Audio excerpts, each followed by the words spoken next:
جی S herbal wholesale Ayurvedic ادویات کا قابل اعتماد مرکز۔ تجارت کے خواہش مند حضرات کو ہم مکمل ٹریننگ دیتے ہیں۔ ہمارے ساتھ تجارت کر کے بھرپور پیسہ کمائیں۔ علماء کرام، حفاظ، ڈاکٹرز اور میڈیکل والوں کے لیے خصوصی رعایت۔ تفصیلات کے لیے ابھی رابطہ کریں۔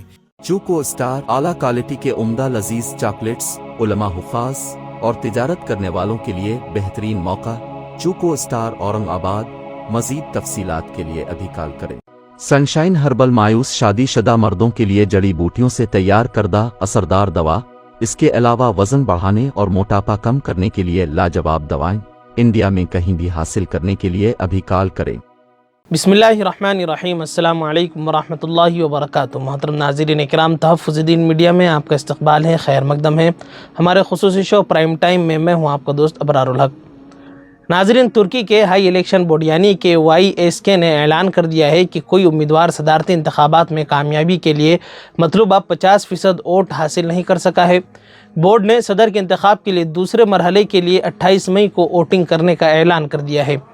YSK کے چیئرمین کے مطابق 35,000 ووٹوں کی گنتی ابھی باقی ہے اور اب تک کے نتائج کے مطابق صدر رجب طیب اردوغان نے سب سے زیادہ 49.51% ووٹ حاصل کر لیے ہیں، جبکہ ان کے مد مقابل امیدوار کمال کلچدار اولو امریکہ، برطانیہ اور اسرائیل سمیت مغربی ممالک کی بھرپور حمایت اور سپورٹ کے باوجود 44.88% ووٹ ہی حاصل کر پائے ہیں۔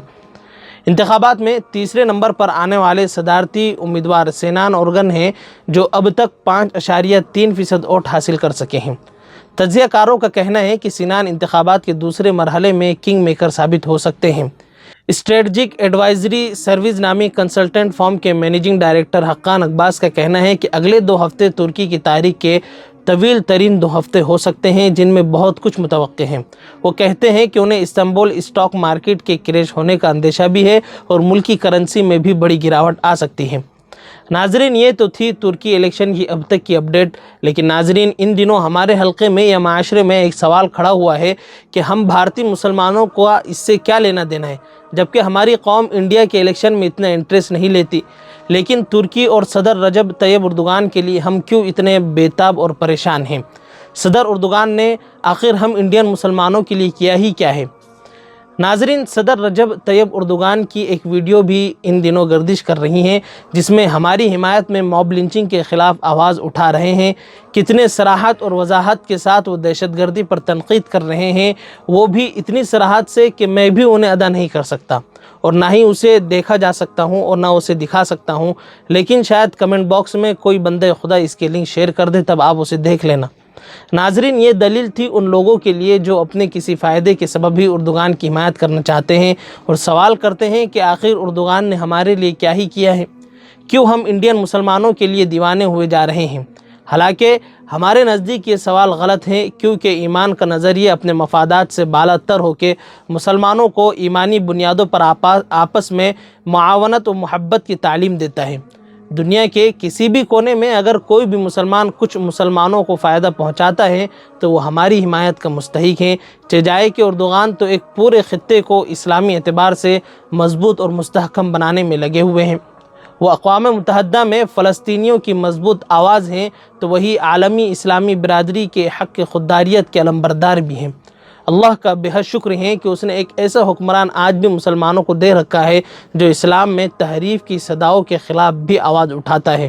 یاد کیجئے، جب اسلامی لٹریچر سے انتہا پسندی نکال کر معتدل اسلام پیش کرنے کا نعرہ بلند ہوا تھا، تب اردوغان نے کس طرح 2 جملوں میں اس تحریفی نعرے کی ہوا نکال دی تھی کہ اسلام اسلام ہے، معتدل اور غیر معتدل اسلام جیسا کچھ نہیں ہوتا۔ ناظرین، اگر آپ اندازہ کر سکتے ہیں تو کریں کہ کسی بڑے ملک کے حکمران کی جانب سے اس طرح کی تحریفی صداؤں کا 2 ٹوک جواب دینے سے عالمی سطح پر ان تحریفی ریشہ دانیوں کے خلاف کیسے اثرات مرتب ہوتے ہوں گے، ایسی ایک نہیں بے شمار مثالیں موجود ہیں۔ اسی طرح ایک تحریر بھی سوشل میڈیا پر ان دنوں گردش کر رہی تھی کہ وہ شرابوں کی بوتلوں کے ساتھ تیری شکست کے منتظر ہیں اور ہم میناروں کی تکبیروں سے تیری جیت کے منتظر ہیں۔ یہ ہے قصہ مختصر۔ ناظرین، اس وقت رجب طیب اردوغان کے لیے دنیا بھر کے مسلمانوں کا دل دھڑک رہا ہے۔ اہل عرب سے لے کر اہلیان ہند تک کے ہر مومن دعا گو ہیں کہ اردوغان فتح یاب ہو جائیں۔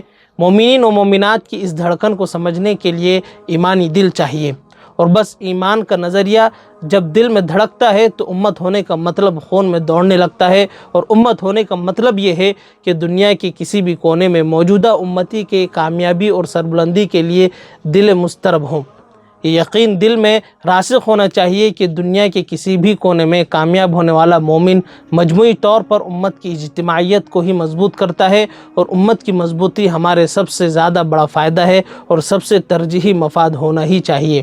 اس یقین سے دماغ سرشار ہو اور ہاتھ دعاؤں کے لیے اٹھتے رہیں۔ خیر ناظرین، آج کے لیے بس اتنا ہی، پھر انشاءاللہ ملاقات ہوگی۔ السلام علیکم ورحمۃ اللہ وبرکاتہ۔